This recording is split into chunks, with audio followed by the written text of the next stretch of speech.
Bonjour à toutes et à tous, j'espère que vous allez bien. Aujourd'hui, nous allons apprendre à modéliser une couronne en 3D sur Blender. C'est parti.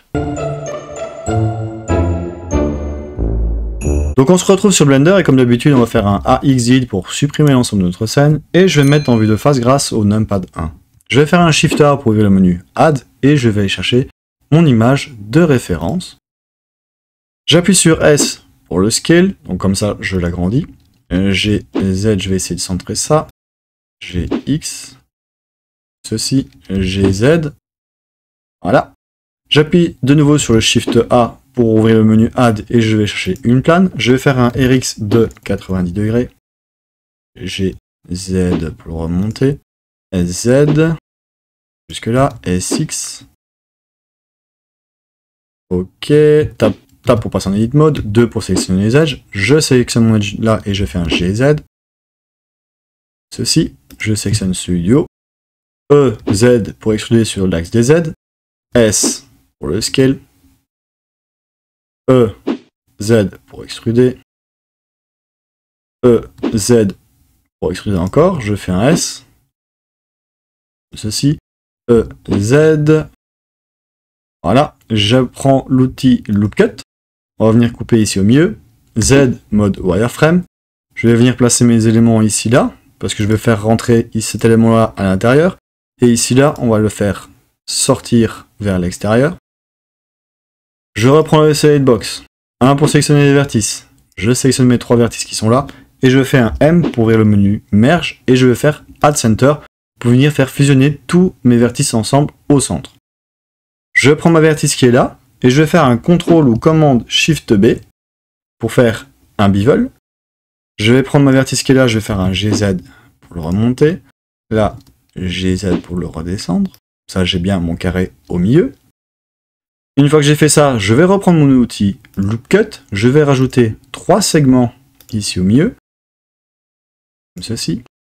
Et il faut savoir qu'une face est composée de 4 vertices à chaque fois. Pour avoir une bonne rotopologie. Donc là, j'ai une vertice, 2 vertices, 3 vertices, 4 vertices. Donc les deux là, je peux les joindre ensemble grâce à la touche J. Donc pareil pour ici, je vais faire un J. Là, j'ai 1, 2, 3, 4, 5, 6, 7, 8, donc ça va pas le faire. Donc 1, 2, 3, 4, donc je peux joindre ces deux là ensemble. Donc je sais que là-bas, je peux les joindre aussi. Et en fait, on voit qu'il nous manque 2 segments ici, enfin 2 vertices pour le moment. Donc je vais reprendre mon outil Loop Cut, je vais rajouter mes 2 vertices manquants. Pareil pour là, et pareil pour là. Je vais reprendre mes 2 vertices là, je vais faire un J pour les joindre, J pour les joindre, donc j'ai à chaque fois une face avec 4 vertices. Là, J, là, encore un J, J, J, J et J pour les joindre ensemble. Maintenant que j'ai fait ça, je vais appuyer sur Z et me remettre en vue solide. Je vais pouvoir désactiver l'image de référence. 3 pour sélectionner les faces. Je vais sélectionner je vais sélectionner toutes les faces, pardon. Donc j'appuie sur A. Et je vais faire un E pour extruder de 0.2. Je prends de nouveau ma face qui est là. Shift CTRL jusqu'en bas. Donc on voit qu'il sélectionne toutes les faces qui sont là. E pour extruder de 0.2 aussi.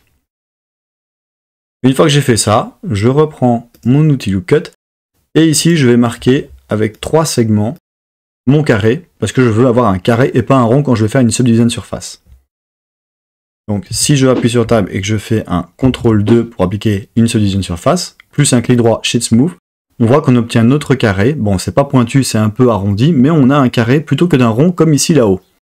D'ailleurs, on va le faire tout de suite, on réappuie sur Tab, 2 pour sélectionner les edges, je sélectionne avec le Alt enfoncé mes edges qui sont là, je vais faire un CTRL B ou commande B pour faire mon bevel,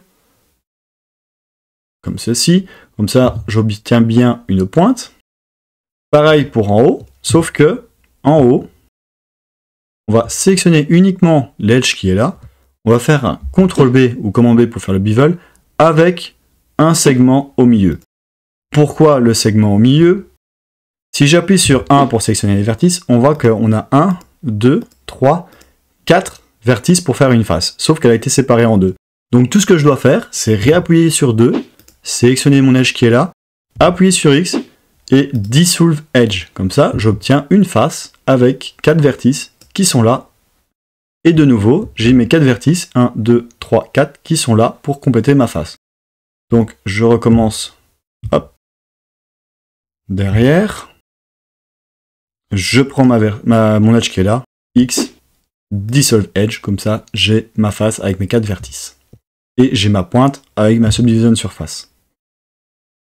Alors, on va aussi creuser notre élément, donc on réappuie sur 2 par sécurité pour sélectionner les edges. Alt enfoncé, je sélectionne mes edges qui sont là, donc bien faire attention que vous ne soyez pas resté là-haut avec la sélection. On va faire un GY pour faire rentrer vers l'intérieur, donc ça sera à vous de juger. Ici, là, je clique une première fois et je reclique avec le Alt enfoncé. GY pour le faire ressortir. J'appuie sur Tab pour passer en Edit Mode et je vais faire un CTRL A pour ouvrir un Apply. Et regardez bien, ici à droite, toutes ces valeurs-là. CTRL A, All Transform. Comme ça, je viens appliquer toutes mes modifications à mon mesh. Une fois que j'ai fait ça, je réappuie sur Tab. Avec le Shift Alt, je viens de nouveau sélectionner les edges qui étaient là. Et je vais faire un CTRL B ou commande B pour faire mon bevel, pour arrondir ma pièce. Bien sûr, on peut rajouter des segments. Donc là, j'en ai rajouté 4. Je vais appuyer sur 3 pour sélectionner les faces. Et je vais vous montrer pourquoi. Parce que je vais appuyer sur Tab pour passer de nouveau en objet mode. On va appliquer le modifieur. On va prendre un arrêt. On voit que il n'est pas fusionné. Ils ne sont pas fusionnés entre eux. Donc je vais réappuyer sur Tab pour repasser en Edit Mode. 3 pour sélectionner mes faces. Je sélectionne ma face qui est là. Et grâce au Shift Ctrl jusque là, il vient sélectionner mes éléments. Je vais faire un X Face pour supprimer mes faces. Je vais faire pareil, donc je vais désactiver un peu mon calque, on va dire. De là, Shift Ctrl jusque là. X Face pour supprimer mes faces. Si je réactive de nouveau mon calque et que j'appuie sur Tab, on a une légère bavure ici. Donc ce qu'on va faire, c'est activer le Merge. Comme ça, on vient récupérer, on vient essayer d'effacer ce qu'il y avait là. Je vais rajouter, j'en veux 5. Comme ça, j'ai bien 5 fois la même pièce. Et un modifieur que je ne connaissais pas et que je trouve super intéressant, c'est le Simple Deform. Vous le mettez sur Bent. Angle, vous mettez 360 degrés sur l'axe des Z. Et là, vous obtenez directement une couronne sans utiliser une curve ou quoi que ce soit. Bien sûr, il y a une toute petite bavure qui se fait de nouveau ici là. Et pour régler ce problème-là, on va ajouter un modifieur. Ça va être le Weld. Et là, notre bavure, elle a disparu. Maintenant que nous avons notre couronne, nous allons nous attaquer au rubis. Pour faire les rubis, on va réappuyer sur Tab, on va sélectionner notre face qui est là et grâce au Shift Ctrl aller jusque là, donc on vient bien sélectionner tous nos éléments. On va faire un I pour insérer une face, E pour extruder vers l'intérieur, et je refais un E pour extruder vers l'extérieur cette fois-ci, et je fais un S de 0.01 pour venir mettre toutes mes faces au même endroit ici là. Donc si on zoome de très près, vous pouvez voir qu'il y aura à chaque fois une face avec 4 vertices. J'appuie sur 1, je viens sélectionner mes vertices qui sont là. Je vais faire un GZ pour le redescendre. Comme ceci. J'appuie sur 3 pour sélectionner les faces. Je vais sélectionner mes faces qui sont là. Et là, si je fais un I, eh bien, je vais rencontrer un petit souci, ils se croisent. Et on ne veut pas que ça se croise. Donc on va faire un CTRL Z pour revenir en arrière. Et on va faire un E, S. Et là, en fait, on vient de extruder et de faire un scale au même endroit. Et on voit qu'on n'a pas de problème au niveau de nos faces. On va faire un E pour rentrer vers l'intérieur. Et de nouveau, je vais refaire un E pour le faire ressortir. On peut faire un S de 0.01. Comme ça, on obtient encore de nouveau nos faces qui sont là en tout petit. Donc si on zoome de très près, mais j'y arriverai pas, on peut voir qu'il y a bien une face avec 4 vertices. J'appuie sur Tab pour repasser en objet mode. Et voilà notre couronne. Maintenant que nous avons notre couronne, nous allons nous attaquer à la texture. Pour la texture, je vais aller chercher le rubis que j'ai fait, dont je vous mets un lien juste ici. Je sélectionne mon rubis, CTRL C ou commande C pour le copier. Je retourne dans ma couronne. CTRL V ou commande V pour l'appliquer.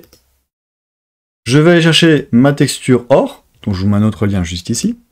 Je sauvegarde, je vais prendre celle-là, CTRL-C ou Command-C pour le copier.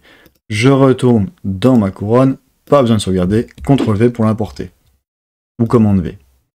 Maintenant que j'ai mes éléments, je peux aller dans le Shading. Je sélectionne ma couronne, Tab pour passer en Edit Mode. 3 pour sélectionner les faces. Je sélectionne mes faces qui sont là, plus celle-là. Je vais faire un CTRL+, et je vais venir sélectionner le rubis. Alors il l'applique partout sur ma couronne, c'est pas ça qu'on veut.